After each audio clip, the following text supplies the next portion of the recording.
When Bill Gates talks about the early days of Microsoft, he rarely talks about being anxious about the technology or his competitors. He talks about being nervous to make payroll.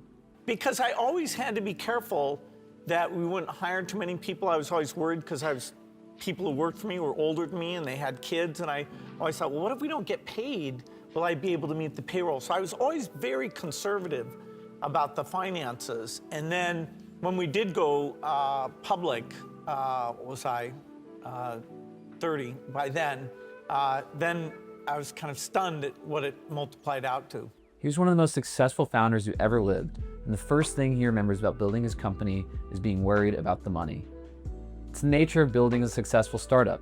You can feel confident about your idea and dedicated to building your business, but the reality of managing finances in a fast-growing company is much more difficult than you imagined. One of the biggest barriers for startups is applying for a credit card. Startups have a very unique financial position. If you've received funding, you have tons of money in the bank, but you don't have the financial history you need to qualify for a solid business card. However, some financial providers are rethinking how business cards work. In this guide, we're going to share the top 5 business cards for startups in 2026. We'll go over what makes a card for startups different from a traditional credit card, the things that you should consider when choosing the right card provider, and the other financial tools you should look for alongside a card for your specific situation. Let's jump in. Before we start talking about which cards are best for startups, we need to differentiate a startup from other businesses. Startups can have a lot of cash on hand. If you've raised seed funding or a series round, then you've got hundreds of thousands to millions of dollars sitting in an account completely liquid. It's a blessing and it's a curse. That kind of money makes it possible to grow your business, but it also means you're suddenly responsible for millions of dollars. Ensuring you're budgeting correctly, earning yield on that money, and thinking about runway matters from day one. Startups also spin fast. A coffee shop that's been open for 10 years spends about the same every month, but a startup can double its headcount and its software bill in a single quarter. That's hard to manage with tools built for slow and steady. And for startups, efficiency is everything. Startups these days try and do everything they can to keep their headcount low. One of the first places business owners start hiring is in the finance department. They'll get an accountant, a controller, and so on. But the longer you can defer back office hires, the more salary money you can put towards building your product in the early stages. That's why startups like to look for financial tools with pre-built automation, API connectivity, and AI workflows. It matches the technical fluency of their team, and it gives you more options to eliminate back office work. Fintech companies recognize the unique position of startups and have built products specifically designed for those challenges. But it still leaves a question. What's barring a startup from qualifying for a credit card in the first place? If the company has millions of dollars in the bank, why would Chase or Capital One still turn them down?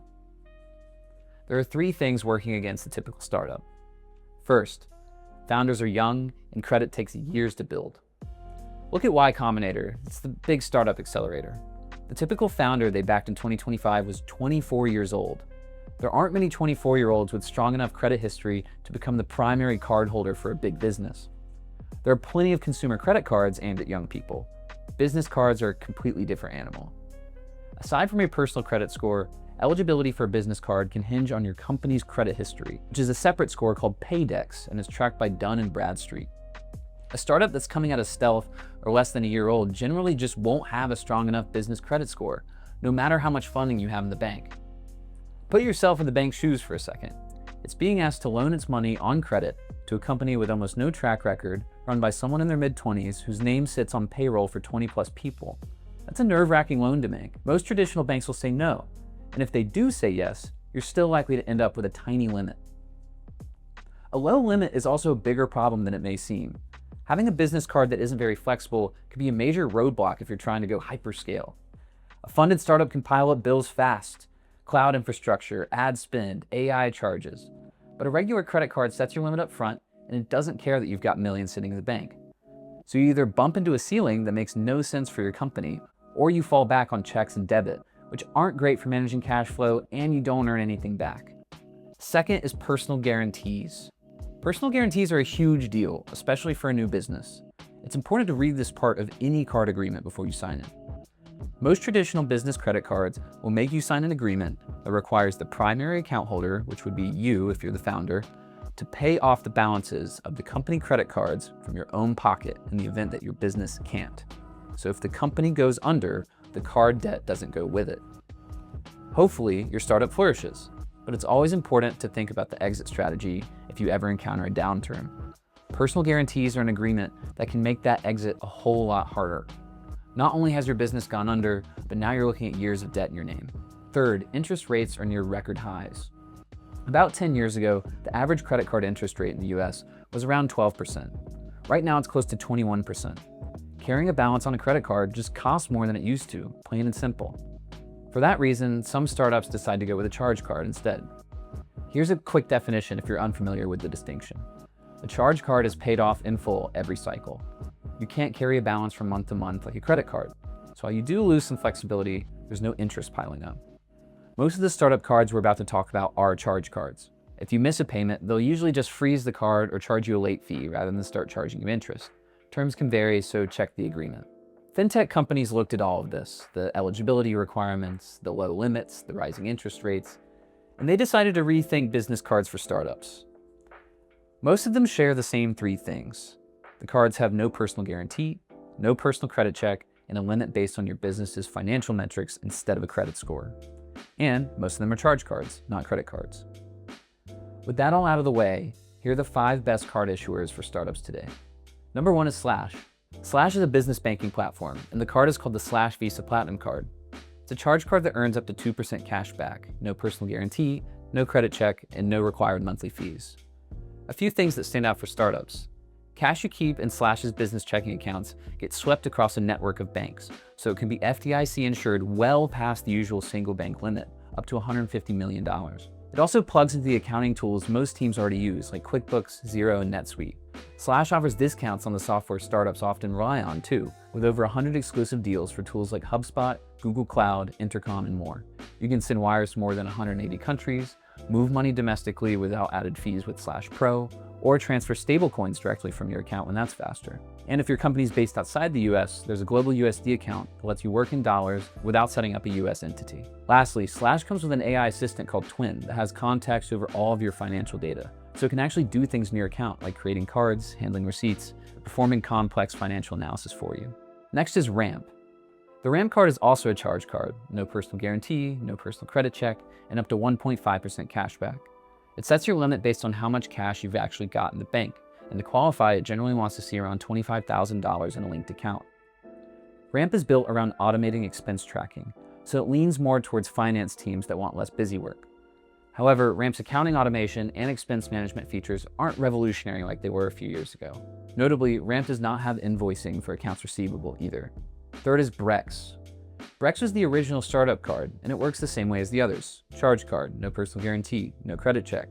Its rewards program is points-based rather than cashback, with multipliers by categories, so you earn more on things like rideshare and travel. However, there are 2 things worth considering with Brex. First, Brex moved upmarket a few years ago, so it's really aimed at well-funded startups and bigger companies now.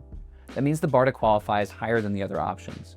Brex expects around $50,000 in a linked account for a venture-backed company, or at least $1 million in annual revenue for businesses without funding. Also, Capital One bought Brex in 2026.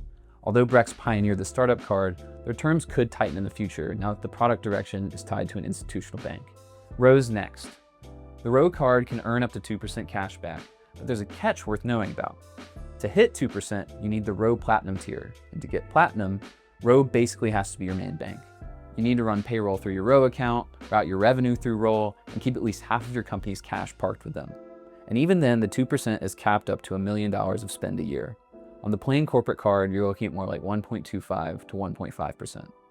To qualify for Row, your business has to be incorporated in the US. So this one's really aimed at US companies that are ready to move most of their banking over, not early or non-US founders testing the waters. Fifth and finally is an entrant from their legacy banks, American Express.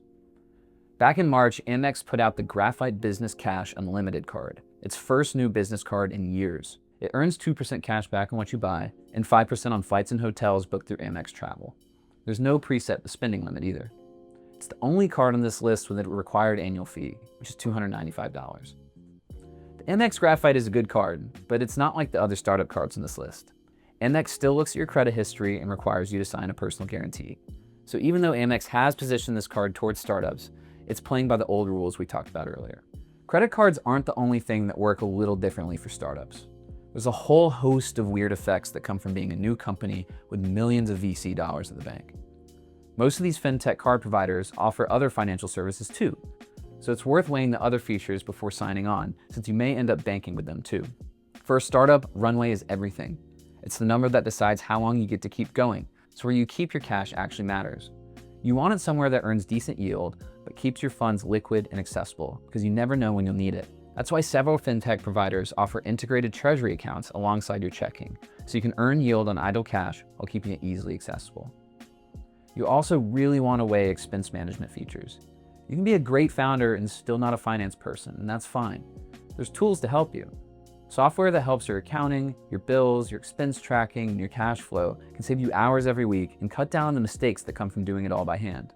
Lastly, we mentioned this earlier on, startups can really benefit from API access and AI-powered tools. With an API, your engineers can wire your financial data straight into custom-built dashboards and connections. And an AI assistant that knows your numbers can make it a whole lot easier to perform the complex financial analysis that comes with creating forecasts, calculating recurring revenue, or figuring out your taxes. Instead of building a spreadsheet or hiring a finance team before you're ready for one, you can just ask AI and it'll figure things out for you.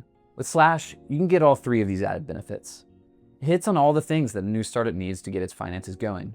An accessible charge card with valuable rewards, high-yield treasury accounts alongside your other accounts, powerful expense management tools, and the modern programmatic and AI tools that startups rely on to stay efficient. So if you're a new founder, consider Slash. Our platform already supports 10,000 businesses in over 130 countries, and our team is dedicated to seeing your business grow and succeed. If you're interested in trying Slash, click the link in the description to get started. Thanks for watching. If you enjoyed this video or found it helpful, please like and subscribe. We post new guides every week to help business owners better manage their money. If you want to see more of my work, visit slash.com/blogs, where I've written over 130 articles to help you run a smarter, more successful business. See you in the next one.